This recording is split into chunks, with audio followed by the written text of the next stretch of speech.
field for Urban Laszlo, The Theory of Everything, My Big Toe with Tom Campbell. And then we have, Neil deGrasse Tyson and Michio Kaku trying to explain theoretical physicists how the world is revolving and evolving, and all of us in it. And it's all speculation. Nobody can prove anything theoretically. It's by measurement what our peers can repeat over and over again, and we try to call that basically, generically speaking, science. But we're going into spirit science, the universal life ministries that we've had forever. So there's beings up there, and this Allied Command has 5 ways of separating our universal levels of needs.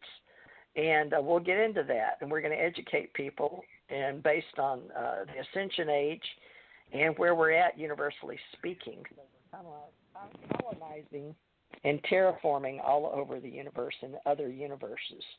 But how we're going to talk, wormhole time travel, that's going to be the new thing. So if you haven't gone through a wormhole, you should in your mind. Or how would Janet, your book, Portal to Stargate, you're writing one about your own reality. Ken's writing one, or finishing after his book, called Ken's Moon, is basically his autobiography. And Janet, you're writing one, and I'm writing one. But rather than your own story, we have to put one together and make it our own. And that's what gets to be fun. What part are you playing in another human's life? They call it in the metaphysical community that everybody has to be a giver. So they've divided it up among radio show hosts in the woo-woo community as servants of self or servants to others. And you actually have to have both now. You can't hardly survive if you can't feed, clothe, and shelter. You wind up like Janet was talking about, all those people out there that don't have normal food, clothing, and shelter, just the basics. And why? Why does that happen? So we've always looked at that, and we've always come back and done it over and over and over again. So this new space agency, the Space Force, is what I'd like to see us at least take part in. Ken, we've had a low-level grassroots experience, and most of the people we work with are grassroots experiencers. Wouldn't you say, Ken? Oh, yeah, absolutely. And the experiences that I've have had a great deal playing into the person that I have grown into, only on 77 years and a few more to go. So I was just thinking about, as you were talking about, how we have to plan that this is our training field. The Earth is being used as in my understanding, an experiment on giving us all the opportunity to go and work on a lot of the bugs out of the entity that we are. And like you say, some of those, let's say Adolf Hitler and a few of those, may have to repeat multiple times till they can work the bugs out of that system, and or Napoleon, you name it. So that, if you look at it from the standpoint of theology, if you relax your thinking a little bit instead of instantly going into the I won't listen to this garbage, I don't want to hear all it, and you're going to find out that you're getting the same truth, the same information, just presented in a different way. That's part of what I'm enjoying, is the fact of hopefully improving on whatever it was I was before, and I'm comfortable with that. Is that okay? I think it's great. I like that. How about you? That's great. Janet, good vibes or bad vibes? Oh, I always, if I find myself having negative thoughts or emotions or judgments or criticisms, that I shift. I have a visualization. Shift lanes, change the channel, focus on, take that's what you just said, and pull it down through your heart chakra, and say it again, through your heart chakra, and keep on the positive vibes, because we're choosers. We can choose to go through life angry, mad, disappointed, judgmental, projecting our shit on other people, operating from our wounds.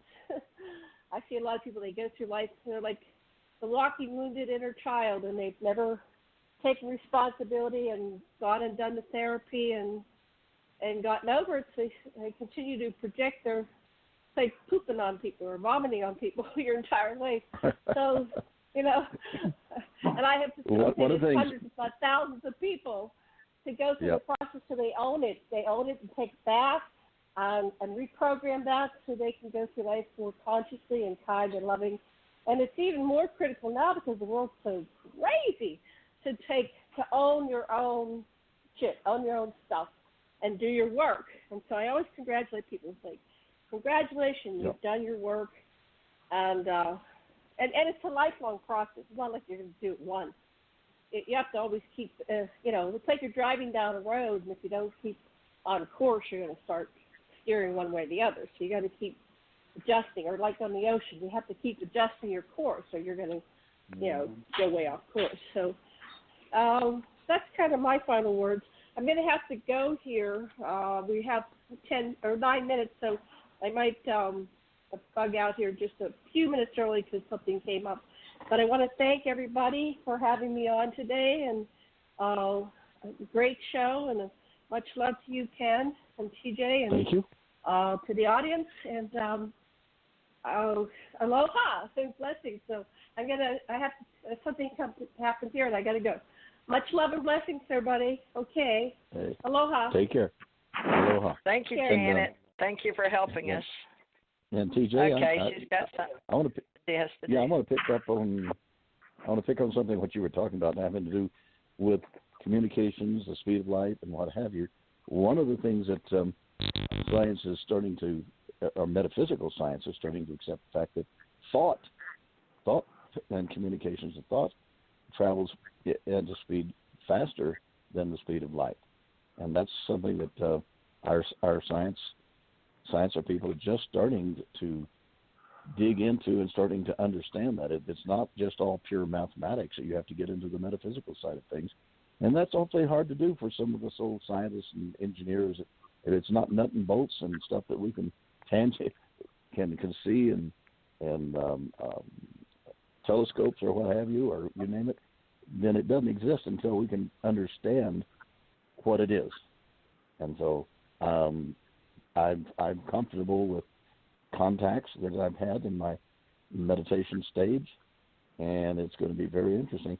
I'm personally, I was talking at the very beginning of how we're going to deal with full disclosure. It's not going to be like the day that Earth stood still and then contacting the governments and the heads of that. It's been happening right now by the contact that people individually have been receiving direct contacts and understanding, so that we're all nowadays. If you ask somebody, well, do you believe that aliens exist? I said, well, yeah, sure. I mean, 97.9% of the people already agree that we're not alone in the universe. That it's got to be there. So we are at a point where communications is going to be something that will make the difference in our existence on this planet, as well as those that we're in contact with in other universes through mental contact. I think there's a lot to look forward to, and I'm excited about it. And I appreciate the opportunity to work with others, and if I can be of some service, I guess I'm your guy. Is that fair? Well, are you willing to do that as pulling us all together? There's the study of the parts plus the wholeness. It's not like, just your physical, like doctors take apart, or trying to figure out the physical without the spiritual or with what's inside. We're all thoughts and we're all things, but we're all in a field of matter and antimatter and plasma, believe it or not, which affects all of us.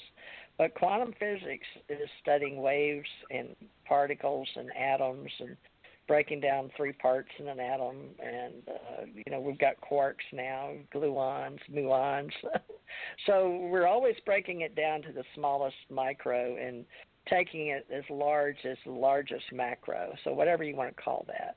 And some people theologically, or maybe even in their religions, will call everything God, if you want to go that. And other people may call it the all or the force or the source. But basically, there's vibes, energy, waves.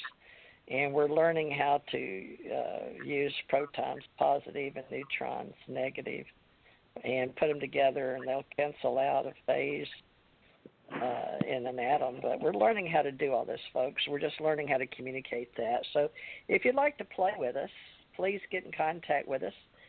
Mars One Astronaut, spell out one, is Ken Johnston at Gmail. We use Google. It's the thing in cyberspace. It's what we know, and we support Microsoft, Facebook, social media, Twitter, and Google, Facebook, what they say, FaceTime. But you might basically, add in there. Everyone's, yeah, Yeah, well, you always say you go to that, Facebook. Yeah, if they go to Mars One, astronaut, they got to spell out the word one. So it's MARSONE, astronaut at gmail.com. Okay, and I'll do my best to answer. And you do answer your emails? Oh, I do my very best at that. Okay. So ACO, use the acronym if you write and tell them you heard the story. Allied Command Fleet Commander Ken R. Johnston Sr. with Janet and TJ Time Travel. And that's the name of the show today. And we'll start having a number of them because we have them in a series now around the world. And other countries are listening to us. We really appreciate everybody tuning in. And especially 804. That's area code 804. Staying with us. I guess that's Hugh. I don't know if that's Hugh or not. He's been with us, gosh, for many years. Hugh, I can't think of your last name, Hugh. It starts with a T. May not be. Well, Ken, do you think I didn't get in touch with Ahmad, and we didn't show up Monday, so I hope he's not upset with us. We didn't come on Monday night. Remember, 2 Mondays, 9 to 11. So, folks, did he get in contact with you? By all means, I'm not sure that I can do more than one a week, and I try to work it in because, as you well know, I've got like 3, maybe 4 different lives I'm running at the same time right now. Everything from miniature horses to my wife's showmanships and other events going on, as well as the Air Force Auxiliary that I'm a lieutenant colonel with them, and I have to meet with meetings every week. So I'm doing what I can best, and that is to help those coming along that need help and be a part of the process of learning. And hopefully what I'm been doing in this lifeline, will be accepted. And I may not have to do this all over again. I'd appreciate that sometime. Although I've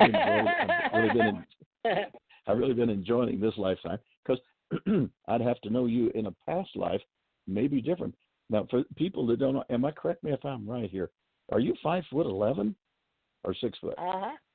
In this role and mission, I've been accused of being 6 foot because I always have shoes or heels on, but basically the military gave me 5'11". You know, when you stand barefoot and stretch, without having to lay on the floor. I was 5'11", but I've lost a half inch with age and degenerative disease, it's called compression. Or spinal stenosis. Compression of the joints. Yep. Compression. Same with me. I'm 5'10" and a half.